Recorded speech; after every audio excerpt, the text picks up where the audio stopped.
নমস্কার বন্ধুরা, আপনারা দেখছেন রিপোর্টার বাংলা। তো বন্ধুরা, কলকাতাকে কি বাঁচানোর কোনো প্ল্যান রয়েছে ফিরহাদ হাকিমের কাছে? না, কোনো প্ল্যান নেই।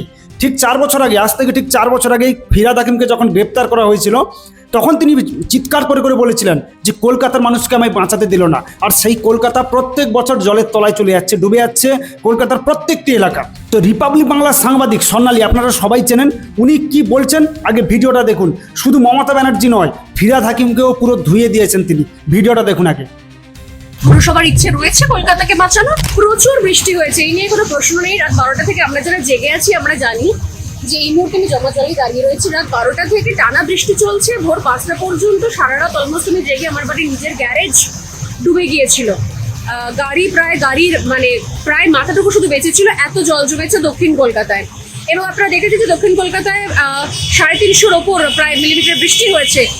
আমার প্রশ্ন হচ্ছে, বর্ষা এরকম যদি আবহাওয়া হয়, এগুলো প্রাকৃতিক দুর্যোগ। সেই প্রাকৃতিক দুর্যোগে বৃষ্টি হলে জল জমবে, এটা স্বাভাবিক। তো কলকাতার গুরুত্বপূর্ণ জায়গা সেটা ওয়াটার লকড হয়ে রয়েছে। কিন্তু আমার প্রশ্ন আজকে এটা যে জল জমার জলটা হওয়ার পরেও যখন বৃষ্টি হচ্ছে না, তারপর সেই 3 ঘন্টা 4 ঘন্টা 5 ঘন্টা কেটে যাচ্ছে, তারপরও কলকাতার গুরুত্বপূর্ণ জায়গা থেকে কেন এখনো পর্যন্ত জল বার করা গেল না? তাহলে নিশ্চয়ই অন্য কোথাও সমস্যা রয়েছে।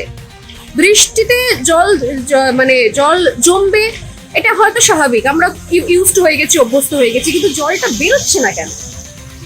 আধা মণ্ডপ জলের তলায়, দামি দামি গাড়ি জলের তলায়, এখনো পর্যন্ত গুরুত্বপূর্ণ আপনি যে কোনো কানেক্টরে যান সেটা জলের তলায়। প্রশ্ন এই জায়গাতে যে এই জলটা যে জমছে, জলটা বের করার বন্দোবস্ত কি করা হচ্ছে?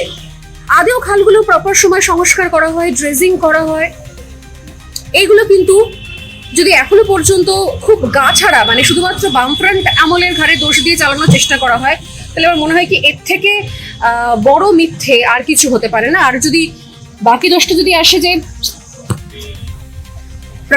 প্রকৃতির ঘাড়ে, গঙ্গার ঘাড়ে, তাহলে আমার মনে হবে কি এটা সত্যি সত্যি আমরা কোথাও মূর্খের স্বর্গে বাস করছি।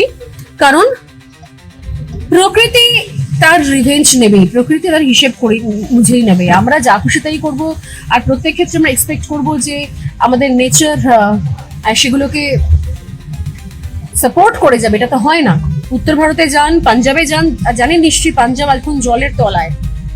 সেক্ষেত্রে আমাদের দিক থেকে আমরা কি কাজ করতে পেরেছি? আমরা কি নিখুঁত রয়েছে? আমাদের এন্ড থেকে কি প্ল্যানিং প্রোগ্রামিং ঠিক ছিল?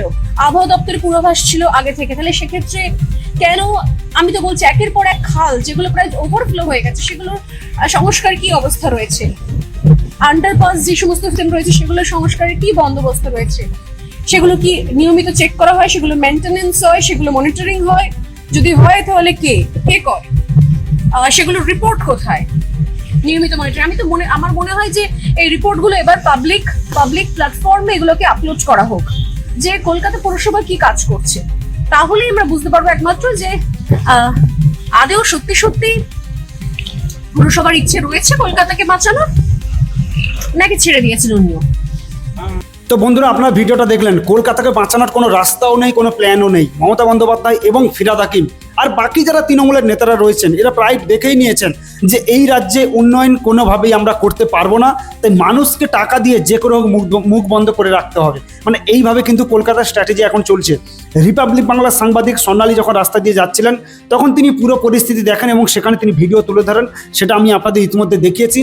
তো তবুও আপনাদের জানাচ্ছি, যে ফিরহাদ হাকিম চিৎকার করে বলতো যে কলকাতার মানুষকে আমায় বাঁচাতে দিল না, আমি আপনাদের বলছি শুধু বাঁচানো নয়, কলকাতার মানুষকে মারতে চেয়েছিলেন এই ফিরহাদ হাকিম, কিন্তু কলকাতার মানুষ কোনো রকমে বেঁচে যায়।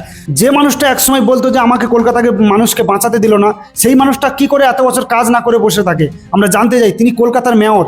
এবং মমতা বন্দ্যোপাধ্যায়, যিনি সবসময় মুখে চিৎকার করে বলেন না যে আমি হচ্ছি মানবিক সরকার, আমাদের সরকার হচ্ছে মানবিক সরকার, আমরা প্রচুর কাজ করেছি। কি করেছেন? যে কোনো জায়গাতে গিয়ে দেখুন কি করেছেন আপনি? কিছুই করেননি। শুধু কি করেছেন? বেকারের সংখ্যা বাড়িয়েছেন, ছাত্রছাত্রীদেরকে মূর্খ করে রেখে দিয়েছেন এবং স্কুল কলেজগুলো বন্ধ করে দিচ্ছেন। কলেজটা আমি ছেড়ে দিলাম, প্রাইমারি স্কুল প্রচুর বন্ধ হয়ে গেছে এবং বাংলা ভাষা আর হিন্দুদেরকে তাদের উপর আপনি অত্যাচার করছেন। এই হচ্ছে আপনার স্ট্র্যাটেজি, আর এই করে আপনি টিকে থাকতে চাইছেন। তো এটা কিন্তু কোনো মতেই সম্ভব নয়। পশ্চিমবাংলার মানুষজনকে আমি অনুরোধ করব, আপনারা বিকল্প রাস্তা খুঁজুন। কোনো মতেই সম্ভব নয় মমতা বন্দ্যোপাধ্যায়ের দ্বারা এই রাজ্যের মানুষকে বাঁচানো। যদি আপনাদের কিছু বলার থাকে অবশ্যই কমেন্ট করে বলবেন, এবং স্বর্ণালীর এই যে ভিডিও, রিপাবলিক বাংলার সাংবাদিক, এই ভিডিওটি আপনারা অবশ্যই শেয়ার করুন।